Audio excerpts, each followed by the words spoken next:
دشمن شبیر نظریں بھی اٹھا سکتا نہیں، صورت شمشیر تم ہو پہلو شبیر میں، صورت شمشیر تم ہو پہلو شبیر میں، اور ایک قدم آگے کسی دشمن کا بڑھ پایا نہ پھر، ایک قدم آگے کسی دشمن کا بڑھ پایا نہ پھر، ہیبتیں اتنی تھی پوشیدہ خط شمشیر میں، ہیبتیں اتنی تھی پوشیدہ خط شمشیر میں، اور آسمانوں سے وفا کی کرنیں ٹکرانے لگی، آسمانوں سے وفا کی کرنیں ٹکرانے لگی، روشنی اتنی بڑھا دی شمع کی تنویر میں، روشنی اتنی بڑھا دی شمع کی تنویر میں۔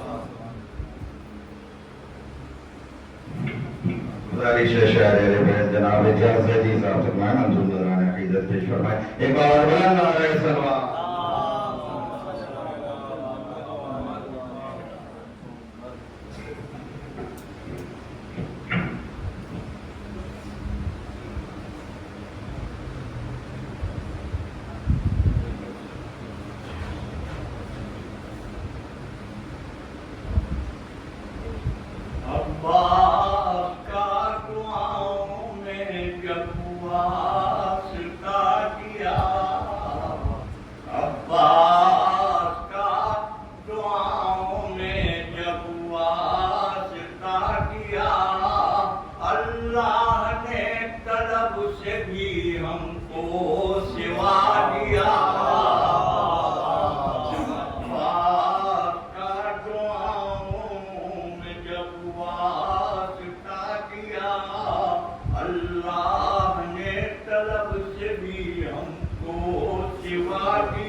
ایک اعلان سماعت فرما دیں کہ ابھی اس مجلس کے فوراً بعد جناب خادم علیہ صاحب کے زمانے میں مختصر سی مجلس ہوگی، بعد علم مبارک برآمد ہوگا۔ ممنین سے شرکت کی گزارش ہے، بہت ہی مؤدبانہ گزارش ہے، آفتاب خطابت علی جناب مولانا امیر سمسیدی صاحب سے کمائیں مجلس کو خطاب فرمائیں۔ بہت بلند نعرہ صلوات۔ اللہم صلی علی محمد و آل محمد۔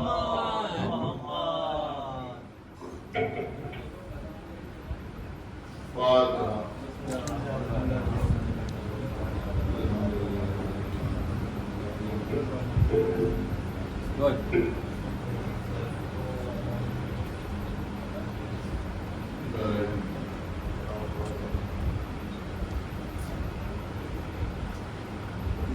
اعوذ باللہ من الشیطان اللعین الرجیم،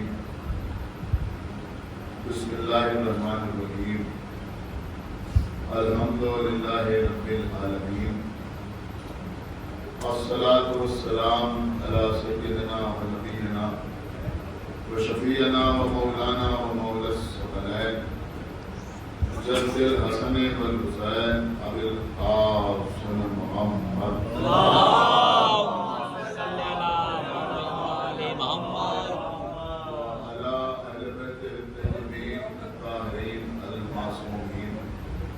المظلومين المنتخبين المنتجبين الذين أذهب الله عنهم الرجس وطهرهم تطهيرا۔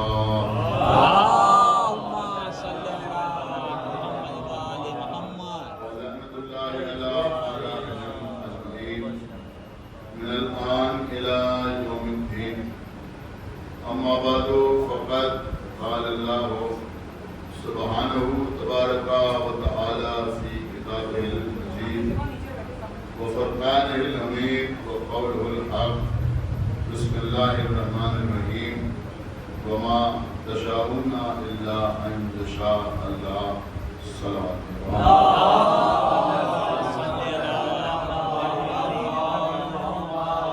حضرت سورہ مبارکہ دہر میں آخری حصے میں ارشاد ہو رہا ہے، اہل بیت اطہار کی مروتنا کے سلسلے میں کہ یہ تو کچھ آدھے ہی نہیں سوائے اس کے کہ جو اللہ چاہتا ہے، یعنی اللہ کا چاہنا، ان کا چاہنا اور ان کا چاہنا اللہ کا چاہنا۔ اللہ کی مرضی ان کی مرضی ہے اور ان کی مرضی اللہ کی مرضی، تو اب ماننا پڑے گا کہ اگر یہ راضی ہیں تو اللہ راضی ہے، اور اگر یہ ناراض ہے تو اللہ ناراض۔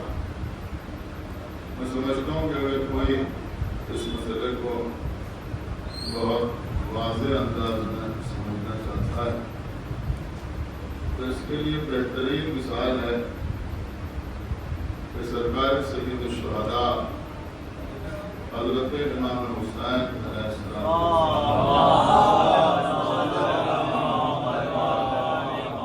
دنیا میں تشریف لائے، اور جب آقا حسین کی دنیا میں آمد ہوئی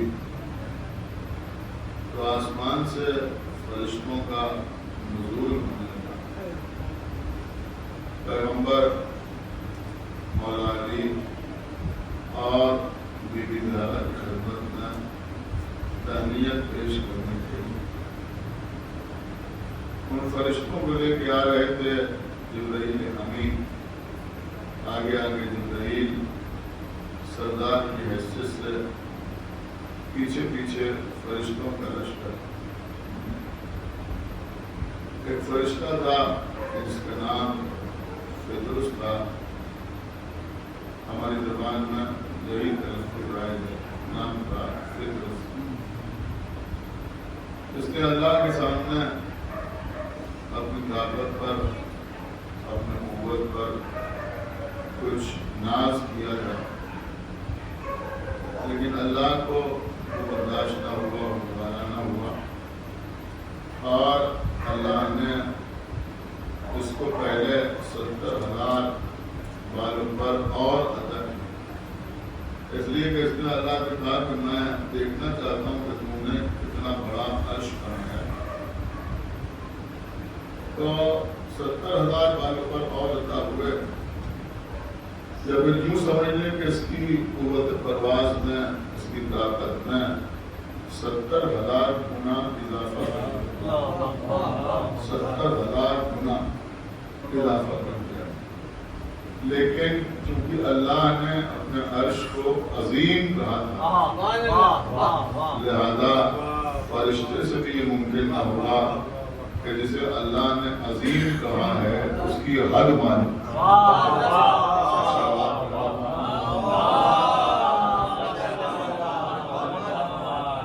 اگر آپ محسوس کریں تو میں جملہ عرض کروں کہ جس اللہ نے عرش کو عظیم کہا اسی نے حسین کی قربانی کو بھی عظیم کہا، ادینا ہو بذبح عظیم۔ اس کا مطلب یہ ہوا کہ اللہ نے کربلا کو بھی عظیم کہا، اللہ نے حسین کی قربانی کو بھی عظیم کہا۔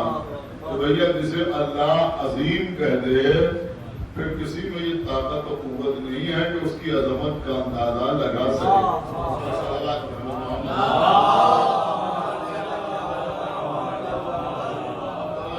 فطرس اڑتا رہا لیکن ایک پایہ عرش سے دوسرے پایہ عرش تک نہ پہنچ پایا کہ اس کی ساری قوت، ساری طاقت جواب دی گئی اور ایک لوٹڑے کی شکل میں زمین پر آ کے گرا، پڑا رہا۔ آدم آئے چلے گئے، نوح آئے چلے گئے، ابراہیم آئے چلے گئے، موسیٰ آئے چلے گئے، عیسیٰ آئے چلے گئے۔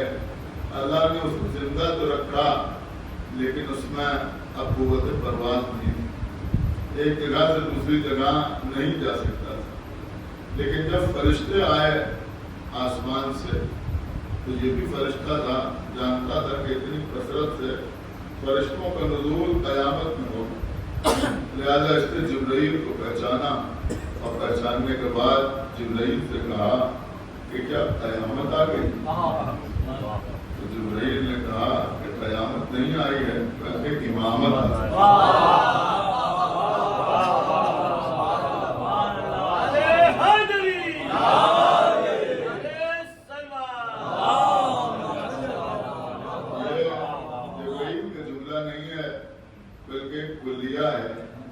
آپ نے دیکھا ہوگا کہ ہر 2، 4، 5 سال کے بعد کہیں نہ کہیں سے کوئی رحمت اٹھتا ہے اور اس کے بعد یہ کہتا ہے کہ مثلاً 22 اکتوبر کو قیامت آنے والی ہے اور 14 مارچ کو قیامت آ جائے گی اور فلاں دن یہ کائنات ختم ہو جائے گی، قیامت آنے والی ہے۔ ٹی وی پہ ڈبیٹ شروع ہو جاتی ہے، لوگ تحریریں لکھنے لگتے ہیں، مضامین آنے لگتے ہیں، کچھ لوگ پریشان ہونے لگتے ہیں، کچھ لوگ جلدی جلدی اپنے معاملات سمیٹنے لگتے ہیں۔ دیکھیے فلاں صاحب نے کہا ہے، انہوں نے پہلے بھی یہ کہا تھا تو یہ ہو گیا تھا، اب یہ کہہ رہے ہیں کہ قیامت آئے گی تو بس آنے والی ہے۔ لیکن الحمدللہ ساری قومیں پریشان ہوتی ہیں، ہم پریشان نہیں ہوتے، اس لیے کہ اس قوم کو معلوم ہے کہ پہلے امامت آئے گی۔